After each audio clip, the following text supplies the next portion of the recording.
Voyager 1 crossed the edge of the solar system in 2012. Scientists had spent decades calculating where that boundary would be.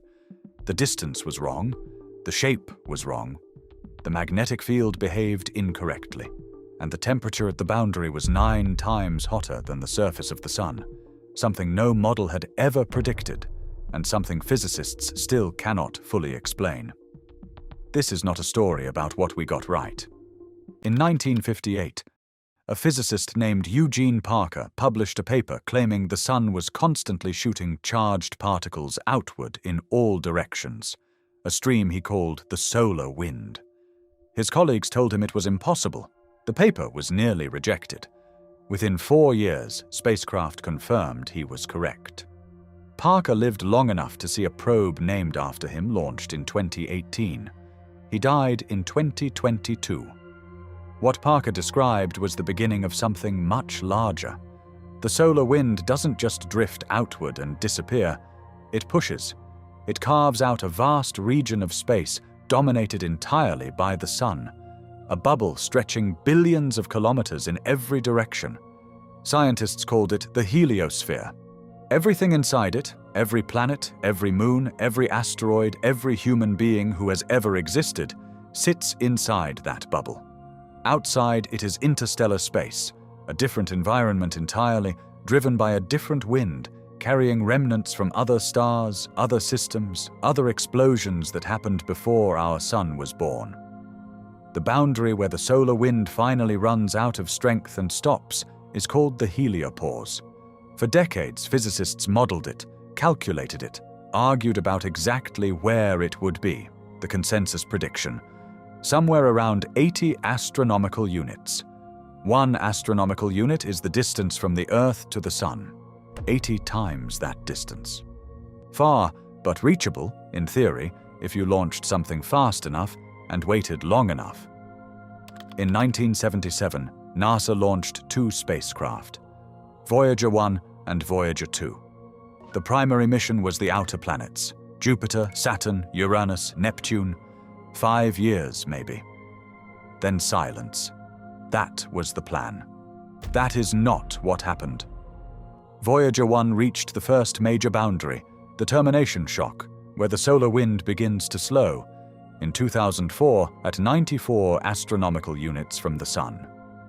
Voyager 2 hit the same boundary 3 years later, in 2007. At 84 astronomical units, same boundary, same star. 10 astronomical units apart. The models had predicted a roughly symmetrical bubble, smooth, consistent in all directions. What the data showed was something asymmetric, the boundary closer on one side than the other, compressed, shaped by forces the models hadn't fully accounted for. The heliosphere was not a sphere. It never had been. Then came the magnetic field. As Voyager 1 approached the heliopause, instruments measured the direction of the magnetic field lines. The models predicted a gradual rotation, the field lines shifting in orientation as the probe crossed from solar-dominated space into interstellar space. What Voyager measured was different. The field lines didn't rotate. They stayed nearly parallel. No model had predicted that. Don Gannett at the University of Iowa had been running Voyager's plasma wave instrument for decades. When the data came back in 2013, confirming Voyager 1 had entered interstellar space, Gannett described what the team found in the transition zone, a region of reconnecting magnetic field lines, completely unpredicted, moving particles in ways that contradicted every expectation. They called it the magnetic highway. It was not in the models. In 2008, NASA launched a small spacecraft called IBEX, the Interstellar Boundary Explorer, not large enough to travel to the edge. Instead, it mapped the boundary from Earth's orbit by detecting energetic neutral atoms, particles that escape the heliosheath and travel inward, carrying information about conditions at the boundary. In 2009, David McComas and his team at the Southwest Research Institute published their first results. The heliosheath, the turbulent outer layer of the heliosphere, between the termination shock and the heliopause was not behaving as predicted. The plasma there was reaching temperatures between 50,000 and 90,000 Kelvin. The visible surface of the Sun sits at approximately 5,778 Kelvin.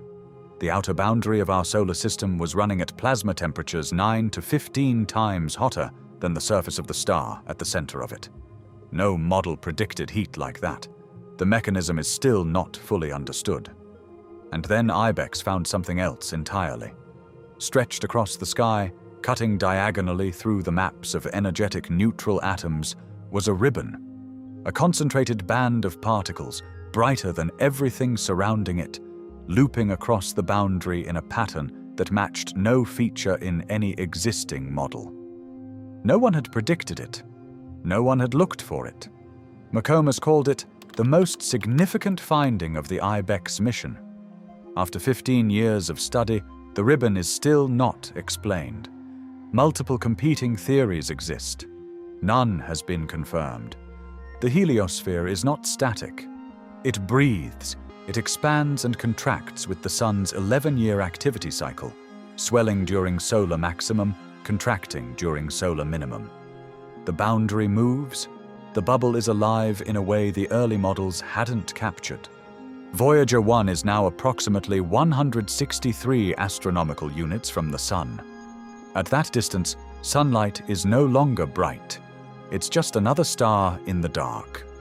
The signal Voyager sends back travels at the speed of light and takes 22 hours to arrive. The nuclear battery powering the spacecraft is weakening. NASA has been shutting down instruments one by one to preserve the remaining power. At some point in the 2030s, the signal will stop. A spacecraft launched in 1977 with hardware designed for a 5-year mission will go silent somewhere in interstellar space, still carrying a golden record with sounds from a planet it will never return to.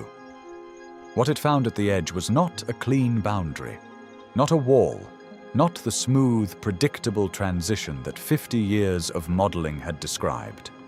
It found asymmetry, unexpected magnetic behavior, a previously unknown transit zone, temperatures that make no sense under current theory, and a ribbon of particles that no one can explain. The models weren't slightly off. They were missing something fundamental about how the Sun interacts with the galaxy around it, about the structure of the very thing that makes life on Earth possible. The heliosphere protects every living thing on this planet from the full force of interstellar radiation. And until Voyager crossed its boundary, we had almost no idea what it actually was. What Voyager found was not the edge we imagined. It was the beginning of a structure we still don't fully understand.